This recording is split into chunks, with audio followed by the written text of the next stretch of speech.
E aí, pessoas, eu sou a Lena e hoje eu estou de volta para falar com vocês sobre as minhas leituras de janeiro a abril de 2026. Eu vou tentar ser bem concisa nesse vídeo, tá? Porque eu não sei se o microfone pegou o meu cachorro. O meu cachorro fazendo. Ele tá tentando dormir e eu tô falando, veja só que crime, né? Mas enfim, eu vou tentar ser concisa aqui, porque vão sair vídeos resenha, certo, de cada livro que eu vou falar aqui para vocês, menos do último livro que eu li. Como sempre, eu vou em ordem cronológica da conclusão de cada leitura. Em janeiro eu não li nada, não concluí nenhuma leitura, mas também não li nada. Em fevereiro eu concluí uma leitura, que é a primeira leitura que eu vou falar aqui. Em março eu li 4 livros. Em abril eu concluí apenas uma leitura. Mas enfim, vamos lá começar. A primeira leitura que eu tenho para falar aqui é The Knight and the Butcherbird, de Alex E. Harrow. Ano passado eu li outro conto dela, esse daqui também é um conto, tá? Que está disponível no Kindle Unlimited, assim como o conto que eu li ano passado. O conto que eu li ano passado eu li de forma bem despretensiosa, eu nunca tinha ouvido falar de Alex E. Harrow. E eu acabei me apaixonando pela leitura. Ah não, quer dizer, eu tinha ouvido falar dela assim. Na verdade, o conto que eu li, eu acho que uma booktuber gringa que eu acompanho também já tinha lido nessa época. E eu acho que eu vi ela falando, mas eu não lembro se eu peguei o livro, o conto para ler porque essa booktuber gringa falou, não, até porque ela não gostou tanto quanto eu. Enfim, agora que eu lembrei disso. Mas eu não sabia nada sobre Alex E. Harrow. Fui ler de forma bem despretensiosa e se tornou um favorito da vida. Como eu estava com um pouco de dificuldade de começar alguma leitura e tal, eu ainda não tinha lido nada no ano, eu achei esse conto dela no Kindle Unlimited e disse, vou ler, né? Ela escreveu um conto que se tornou favorito, mas então pode ser uma boa forma de abrir o ano. E, assim, nesse conto aqui, a gente está num futuro meio distópico após provavelmente alguma guerra nuclear. Então você tem aí um cenário pós-apocalíptico. E aí, ao mesmo tempo que tem uma coisa meio moderna, tem uma coisa bem medieval. E eu acho bem interessante como ela mistura essas duas coisas. Eu acho que é muito legal. Seria muito interessante ter tido um livro completo, um romance completo. Quando eu digo romance, eu tô dizendo do tipo de texto, tá? Eu não tô falando de gênero literário. Teria sido muito interessante ter um romance completo, porque eu acho que ia ser muito mais interessante, porque a gente ia poder se aprofundar ainda mais nesse universo. Mas aí a gente tá nesse universo e a gente tem um cavaleiro, que é um cara que caça demônios, porque nesse mundo tem demônios, que nada mais são do que monstros, aspas aí, certo? Que são chamados de demônio, porque tem uma religiosidade muito forte aqui nesse universo. E aí a gente vai aprender sobre esses demônios, na medida que esse cara vai caçar um desses demônios lá em uma sociedadezinha lá. Nessa história também vai estar como principal, além desse cavaleiro, uma jovem que perdeu a esposa, e aí a gente vai aprender por que ela perdeu a esposa. E eu não posso dizer muito também, né, para não dar muito spoiler, mas as coisas vão se desenvolvendo, a gente vai entendendo. E assim, traz temas muito bonitos, como o que você faria por amor, até onde você iria por amor. E se realmente é amor, né? Você insistir numa coisa que visivelmente não vai rolar mais. E, às vezes amor é aceitar a mudança das coisas e o fim das coisas. Tem uns temas bem interessantes, mas eu acho que poderiam ter sido mais bem trabalhados se a gente tivesse mais tempo. Eu acho que chega uma parte do conto em que a gente fica sabendo das coisas de forma super expositiva, em que os dois personagens principais literalmente sentam para conversar e vem uma enxurrada de informação, e eu achei que isso me tirou um pouquinho, assim, da leitura, ficou um pouquinho truncada. A escrita dela assim, não brilhou tanto nesse conto como brilhou no outro conto que se tornou meu favorito, então eu senti um pouco mais de falta da pegada da escrita dela, então foi uma leitura ok, mas foi um pouquinho decepcionante. Não foi ruim, mas foi um pouquinho decepcionante porque eu esperava bem mais. Em seguida, a leitura que eu fiz foi Vidas Secas, de Graciliano Ramos. Acabou sendo uma decepção também pra mim. Por favor, não me cancelem. E eu vou ligar o ventilador porque eu tô começando a ficar com calor, gente. Eu fiquei bem triste porque eu não gostei tanto assim desse livro. Ai, meu amor, eu tô gravando agora, não posso. Deite aqui do meu lado. Pronto, ai, sim, mamãe. Eu fico com um pezinho aqui em você, pode ser? Eu só não posso brincar agora, nem dar carinho. Tô gravando, desculpa. Não me olha assim, não. Aqui a gente vai acompanhar a história de uma família de retirantes, né, que passa pela seca e eles vão andando até encontrar um outro lugar que esteja com água, ou então que chova, para eles poderem se restabelecer e continuar a vida. Então é uma história de sobrevivência, e só que ao mesmo tempo é uma história que eu achei ela muito picotada, que inclusive ele fala aqui, né, que é um livro que foi feito a partir de vários recortes e, se eu não me engano, contos menores, né, que aí foram se juntando para formar essa novela aqui. O meu problema é que dá para ver isso, dá para ver que é uma coisa que foi feita de forma picotada, faltou um pouquinho mais de coesão ali, sabe, de uma junção melhor. Ficou uma coisa bem episódica, e o problema é que se é uma coisa super episódica, ou seja, não vai ter um enredo tão forte, tem que ter alguma coisa que prenda a gente.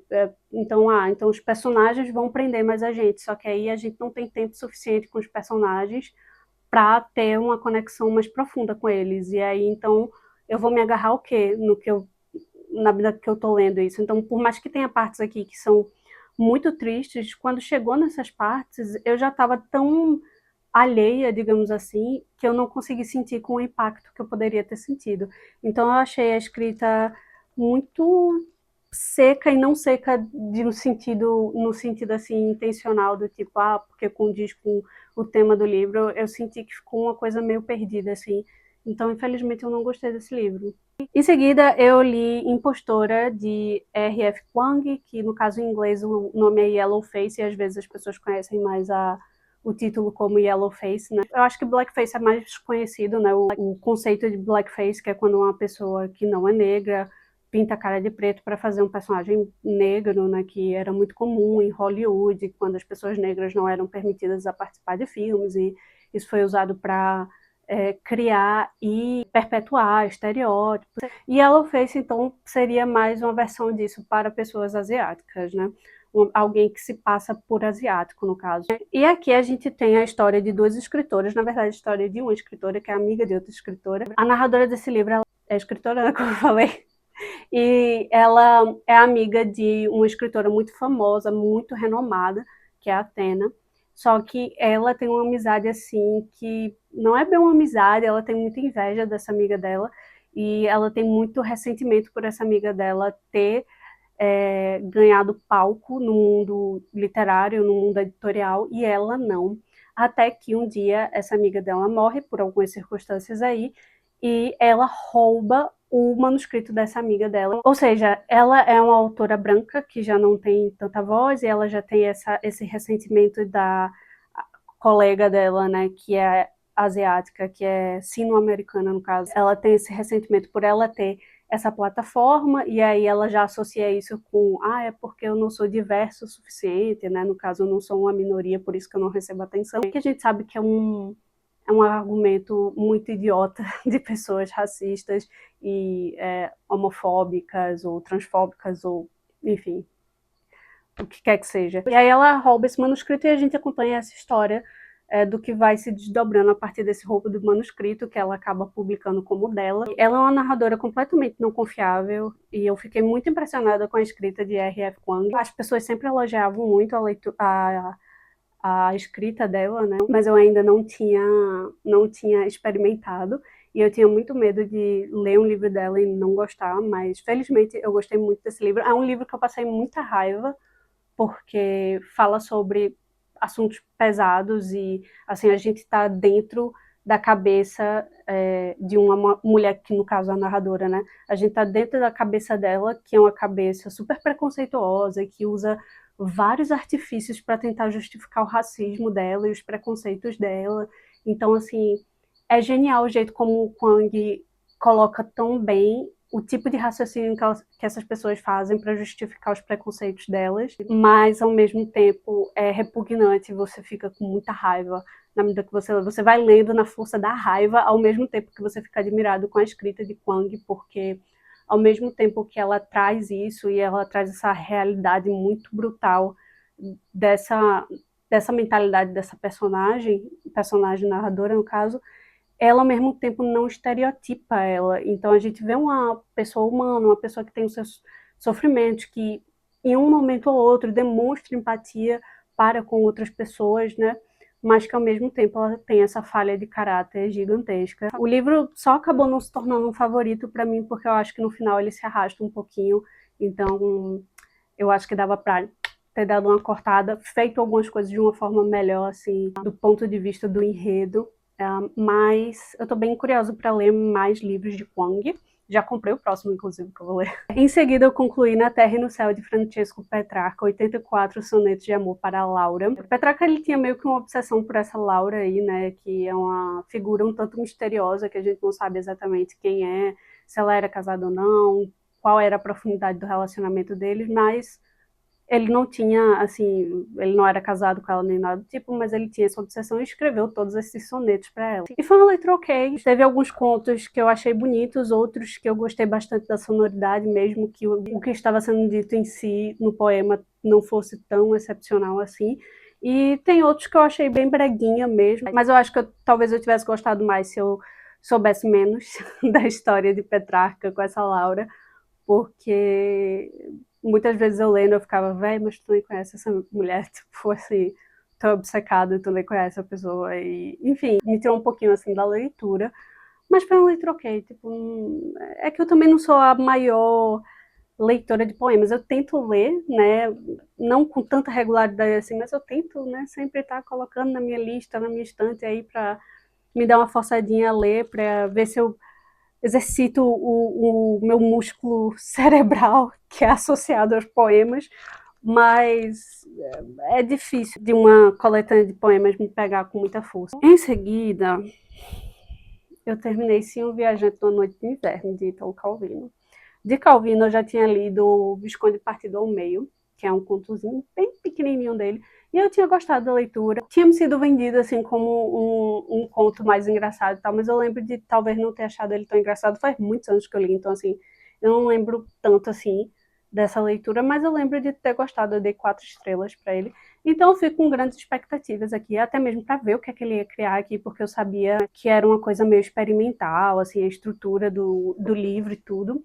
Então eu estava bem curiosa para ver o que é que eu ia achar. Para mim foi até interessante isso nesse começo de tentar entender o que é que ele estava tentando fazer aqui, porque no primeiro capítulo a gente tem uma narrativa X e no capítulo seguinte já não é o capítulo 2, é outra coisa, com outro título e com outra história completamente diferente. Então foi bem interessante no começo tentar descascar isso e ir entendendo de pouquinho em pouquinho o que era, só que quando essa novidade acaba e você entende o que ele está tentando fazer, infelizmente o livro acaba ficando bem repetitivo. Assim, eu não tenho nada contra a gente experimentar nas artes, né, e tentar fazer as coisas diferentes. Eu acho que isso sempre é válido, eu acho que tudo pode dar certo, né, então eu não sou conservadora na arte nesse sentido, mas ao mesmo tempo às vezes não funciona, e não funcionou para mim, infelizmente, isso daqui.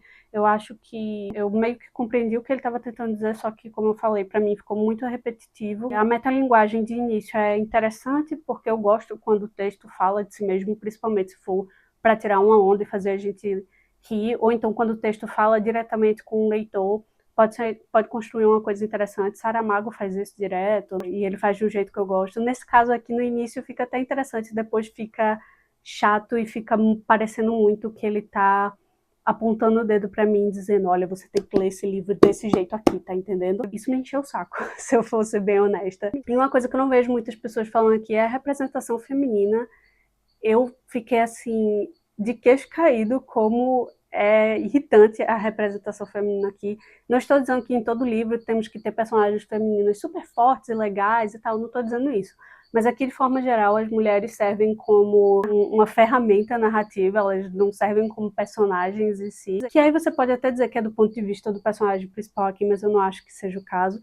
E o que me deu mais raiva é que tem uma hora aqui que ele explicitamente fala, eu sei que eu estou fazendo isso, eu sei que eu estou representando mulheres de uma forma merda aqui, e eu vou rir da sua cara se você acha isso. E aí eu fiquei, tá bom, obrigada. Me irritou bastante isso, e assim, eu entendo que muito vem de uma coisa estrutural e tal, que eu também não vou esperar de um homem dessa época que tivesse um pensamento super desconstruído. Não, quando a gente vai ler livros mais antigos, a gente já espera um pouco, né, mas assim, foi demais para mim. E também eu achei, digamos assim, uma escolha interessante introdução do erotismo aqui, das coisas mais sexualmente explícitas, na única história que se passa no Japão. Não estou dizendo nada do autor, não estou dizendo que ele é isso ou aquilo, porque eu não sei nada dele pessoalmente, mas eu achei esquisito, me deixou desconfortável. E no final aqui, que assim foi a cereja do bolo para mim, tem um texto dele falando sobre uma crítica que foi feita ao livro dele. Primeiro, escritores, não assistam resenhas, não leiam críticas, assim, tipo, peçam para terceiros lhe darem o resumo do que as pessoas estão achando de forma geral do seu livro, porque eu acho que é super contraproducente você fazer isso, até porque eu, por exemplo, eu tô falando as coisas aqui, eu tô falando para leitores, as minhas opiniões, eu não tô falando para os autores, enfim. É, mas aí ele vai refutar uma crítica, né, que foi feita a ele, e assim, eu entendo o que ele estava querendo dizer e tal, mas ao mesmo tempo me soou tão arrogante, sabe? Que aí eu fiquei, poxa, eu já não tinha gostado do livro, aí chega nesse final, aí já tem essa coisa aqui, eu fico, enfim, decepcionante essa leitura aqui. E por último eu li Mordida, de Sarah Anderson. Esse é o livro que não vai ter resenha, porque eu já falei sobre ele aqui várias vezes aqui no canal, foi uma releitura.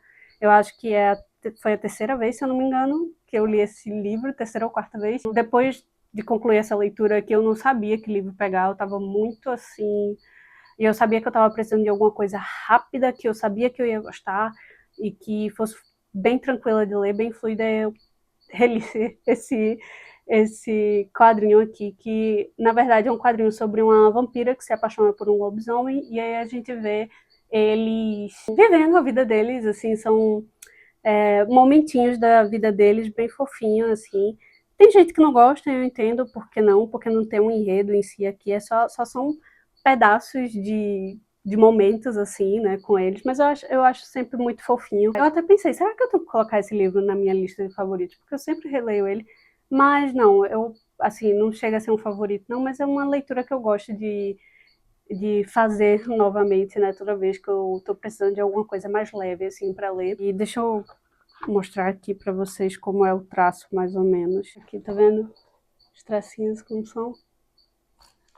Enfim, foi uma leitura bem legal para começar o mês de abril, né? Porque eu acabei só concluindo essa leitura em abril. Mas é isso, gente. Eu tentei ser objetiva, mas eu estou vendo que eu até falei demais. E esses foram os livros que eu li em 2026 até agora. Fiquem aí ligados no canal para os vídeos deles que vão sair, que eu vou entrar em mais detalhes sobre cada um deles. E me contem aí o que é que vocês leram até agora em 2026, se vocês já leram algum desses, se vocês gostam ou não. Qual resenha vocês mais querem ver, não sei. E é isso. Tchau!